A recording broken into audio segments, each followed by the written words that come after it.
اور اس نے آہستہ سے وہ ساری باتیں کہیں جس کی مجھے اس سے ہرگز امید نہیں تھی۔ تو نہ صرف میرے قدموں کے نیچے سے زمین نکل گئی، بلکہ مجھے سمجھ آ گیا کہ میرے باپ نے کیوں اور کس کے کہنے پر اس رسم کا اعلان کا فیصلہ کیا تھا، اور کیوں شادی سے پہلے مجھے بلوچی مرد کے ساتھ رات گزارنی پڑتی۔ صبح ہوتے ہی صادق کمرے سے چلا گیا تھا اور ساری جگہ میں شور مچ گیا تھا کہ میرا ہونے والا مرد اس کے ساتھ رات گزار چکا ہے۔ میری سہیلیاں پھر سوالوں کا ڈھیر اٹھائے چلی آئی تھی اور کوئی جاننا چاہتا تھا کہ رات کمرے میں ہم دونوں کے درمیان کیا ہوا ہے۔ لیکن میری طبیعت بہت زیادہ بگڑ گئی تھی، میں کسی بات کا جواب بھی نہیں دے پا رہی تھی اور اپنے کمرے میں بند ہو گئی تھی۔ ہر گزرتے دن کے ساتھ میری طبیعت بگڑتی چلی گئی، میں حاملہ ہو گئی تھی، اور یہ بات زیادہ دن تک چھپنے نہیں پائی تھی، اور ہر کوئی میرے کردار اور میرے خاندان پر انگلی اٹھا رہا تھا۔ لیکن ابا نے یہ کہہ کر ہر کسی کا منہ بند کروا دیا تھا کہ اگر کوئی صادق سے زیادہ اچھا لڑکا خاندان میں موجود ہے تو بتا دیں، میں اپنی بیٹی کی شادی اس سے کروا دوں گا۔ میرے لیے ایک ایک دن گزارنا مشکل ہو چکا تھا۔ جو آتا مجھ سے عجیب عجیب طرح کی باتیں کرتا، میں نے سارا وقت اپنے کمرے میں بند رہ کر گزارنا شروع کر دیا تھا۔ صادق نے ایک دو دفعہ مجھ سے ملاقات کی کوشش کی تھی، لیکن میں نے ہر دفعہ انکار کر دیا تھا۔ 9 مہینے گزارنے کے بعد جب میرے پاس بیٹی کی پیدائش ہوئی تو سارے خاندان والوں نے خوب مذاق اڑایا کہ میں شادی سے پہلے ہی ایک بیٹی کی ماں بن گئی، اور یوں اپنی بیٹی کو گود میں لے کر میں اپنے منگیتر سے شادی کرنے والی ہوں۔ میں نے اپنے آپ کو بہرا بنا لیا تھا، میں لوگوں کی باتوں کو نہیں سن رہی تھی۔ بیٹی کی پیدائش کے بعد صادق نے ہر قدم پر میرا ساتھ دیا تھا، اور اس نے سچ میں میری بیٹی کا باپ بن کر دکھایا تھا۔ بچے کی پیدائش کے دوسرے ہی مہینے میری اور صادق کی دھوم دھام سے شادی ہو گئی تھی، اور خاندان کے سبھی لوگ اس شادی میں شریک ہوئے تھے۔ ہر کسی کی زبان پر ہمارے ہی بارے میں باتیں تھی، اور ہر کوئی میری بیٹی کے بارے میں چہ مگویاں کر رہا تھا۔ صادق کے گھر والوں نے مجھے بہت عزت سے رخصت کروایا تھا، اور جب میں اپنے سسرال پہنچی تو اکیلی نہیں تھی، بلکہ میری بیٹی بھی میری گود میں تھی، جسے صادق نے بہت محبت سے اپنی گود میں لے لیا تھا۔ میرے کمرے کو اس طرح سجایا گیا تھا کہ میرے ساتھ ساتھ میری بیٹی عمل بھی، سارا سامان اس کے لیے بھی موجود تھا، اور جسے دیکھ کر میری آنکھوں سے آنسو بہنے لگے تھے کہ مجھے کس قدر محبت کرنے والا شوہر نصیب ہوا ہے، جس نے ہر چھوٹی سی چھوٹی بات کا خیال رکھا تھا۔ میرے کمرے میں بیٹھی میں صادق کا انتظار کر رہی تھی، اور جب صادق کمرے میں آیا تو میں خود اٹھ کھڑی ہوئی اور صادق کے قدموں میں بیٹھ گئی۔ مجھے اس طرح نیچے بیٹھا دیکھ کر صادق ایک دم پریشان ہو گیا اور کہنے لگا، آپ یہ کیا کر رہی ہیں؟ تمہاری جگہ میرے قدموں میں نہیں ہے، بلکہ میرے دل میں ہے۔ تمہاری وجہ سے میں اتنی پیاری بیٹی کا باپ بن گیا ہوں۔ اس سے زیادہ بڑی بات اور کیا ہو سکتی ہے؟ میں نے بہت گہری نگاہ سے صادق کو دیکھا اور کہا کہ میں ساری زندگی آپ کی بے پناہ محبت کا حق ادا نہیں کر سکتی۔ کبھی کبھی سوچتی ہوں کہ آپ سے کس طرح نظر ملاؤں گی۔ صادق مسکراتے ہوئے کہنے لگے، تم ایک بلوچی لڑکی ہو، بہادر بنو، اور ایسی بات بالکل بھی نہ کرو۔ آج کی رات تو ہم دونوں کی رات ہے، اسے خوبصورت ہی رہنے دو۔ صادق نے مجھے محبت سے اپنے بازوؤں میں بھرا تو میں گھبرا گئی، کیونکہ یہ پہلی دفعہ تھا جب میں صادق کے اتنی زیادہ قریب ہوئی تھی۔ صادق کہنے لگے، سویرا، تم اب میری زندگی ہو۔ میں بچپن سے تم سے محبت کرتا تھا، اور تمہیں پانے کے لیے میں نے حد ہر پار کر دی ہے۔ جانتا ہوں کہ تم نے ماضی کی ہر تلخی کو بھلا کر خوشی خوشی میری زندگی میں محبت کے رنگ بکھیر دیے ہیں۔ جو کچھ ہو چکا ہے اسے قسمت کا لکھا سمجھ کر تم بھول جاؤ گی۔ کبھی کبھی انسان رشتوں کی زنجیروں میں ایسے جکڑا ہوا ہوتا ہے کہ نہ چاہتے ہوئے بھی اسے ایسے قدم اٹھانے پڑتے ہیں، تو شاید بہت ہی جو غلط ہوتے ہیں۔ ایسا ہی قدم تم نے بھی اٹھایا ہے، اور ایک قدم میں نے بھی، لیکن ہم دونوں ہی اپنی جگہ بالکل ٹھیک تھے۔ لیکن ہماری غلطیوں کی سزا ہماری بیٹی کو نہیں ملنی چاہیے۔ یہ کہہ کر اس نے مجھے اپنے سینے میں چھپا لیا تھا، اور میرے چہرے پر ایک پرسکون مسکراہٹ آ گئی تھی۔ بہت عرصے کے بعد میرے دل کو سکون آیا تھا۔ میں نے دل میں ہی سوچ لیا تھا کہ میں اپنے اس ماضی کو اپنی آنکھوں اور اپنی سوچوں سے نوچ پھینکوں گی، جس نے مجھے اور میرے گھر والوں کو پوری طرح برباد کر دیا تھا۔ اور اگر صادق نہ ہوتے تو شاید میں کسی کو شکل دکھانے کے لائق بھی نہ رہتی۔ میں صرف 16 سال کی تھی کہ جب مجھے اپنے کالج کی دوست کے بھائی سے محبت ہو گئی تھی۔ نیا نیا جوانی کا خمار چڑھا ہوا تھا۔ محبت کے جذبات نے ایسا جوش مارا کہ میں سب کچھ بھلا بیٹھی۔ اس لڑکی کی خاطر حد ہر پار کرتی چلی گئی۔ چھپ چھپ کر ملاقات کرنا، اس کی خاطر گھر والوں سے جھوٹ بولنا میرے لیے عام سی بات ہو گئی تھی۔ 7 8 مہینے اسی طرح محبت کی ندی میں بہتے بہتے گزر گئے، اور اس کے بعد ایک دن وہ لڑکا کہنے لگا کہ وہ میرے بغیر نہیں رہ سکتا، اور اسے میری قربت کی تمنا ہے۔ میں ایک عزت دار اور شریف گھرانے سے تھی۔ میں نے اسے کہا کہ میں ایسے اس کے قریب نہیں آ سکتی، اسے شادی کرنی ہوگی۔ وہ مجھ سے نکاح کے لیے راضی ہو گیا، لیکن کہنے لگا کہ رشتہ وہ بعد میں بھیجے گا، جب اس کی نوکری لگ جائے گی، تاکہ میرے گھر والے انکار نہ کر سکیں۔ مجھے کیا اعتراض ہو سکتا تھا؟ نکاح کے نام پر میں فوراً مان گئی۔ ملن کی تمنا اور جذبات کا شور تو میرے دل میں بھی بے پناہ تھا، اور ایسے ہی کمزور لمحوں میں نے اس سے نکاح کر لیا۔ گھر والوں کو بغیر بتائے میں نے نہ صرف اس سے نکاح کیا، بلکہ اس کے ساتھ ہر تعلق بھی قائم کر لیا، وہ جو میاں بیوی کا ہوتا ہے۔ اور پھر اگلے ہی مہینے میں امید سے ہو گئی یہ خبر مجھ پر کسی بجلی کی طرح گری تھی۔ جب یہ خبر میں نے اپنے شوہر کو سنائی تو وہ فوراً ہی بھپر گیا اور کہنے لگا، یہ تم نے کیا بات کر رہی ہو؟ میں بھی کسی بچے کا بوجھ نہیں اٹھا سکتا ابھی، اور ہماری شادی کا تو کسی کو علم بھی نہیں ہے۔ میں نے ہاتھ جوڑ کر اپنے شوہر سے التجا کی کہ وہ میرے گھر رشتہ بھیج دے اور میں اپنے گھر والوں کو راضی کر لوں گی، لیکن اس کے دل میں تو چور تھا۔ اس نے یہ کہہ کر صاف انکار کر دیا کہ وہ فی الحال نہ ہی رشتہ بھیج سکتا ہے اور نہ ہی مجھے اپنا سکتا ہے۔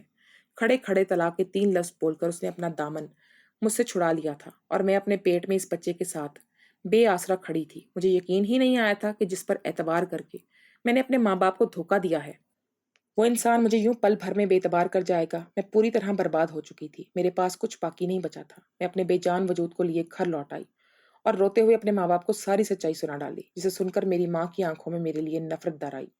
میری ماں تو شاید جان ہی لے لیتی میری، لیکن ابا نے انہیں روک دیا اور کہنے لگے کہ تم سے غلطی ہو گئی ہے اور ہم اس غلطی کو کس طرح سدھاریں گے، ہمیں یہ سوچنا چاہیے۔ ابا مجھ سے بہت ناراض تھے، لیکن انہیں مجھ سے نفرت نہیں ہوئی تھی، وہ مجھ سے بات محبت سے کرتے تھے۔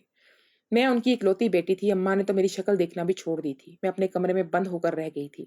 حاملہ ہونے کی وجہ سے میری طبیعت بھی بہت تبدیل ہو گئی تھی، اور پھر اچانک ہی ابا نے نہ صرف صادق سے میرا رشتہ جوڑ دیا بلکہ جیسی رسم کا اعلان بھی کر دیا، جسے سن کر سب لوگ حیران رہ گئے تھے۔ ابا نے یہ سب کچھ اس لیے کیا تھا تاکہ میرے ہونے والے بچے کو باپ کا نام مل سکے اور اپنی کردار پر جو کالک میں نے خود لگائی تھی اسے دھویا جا سکے۔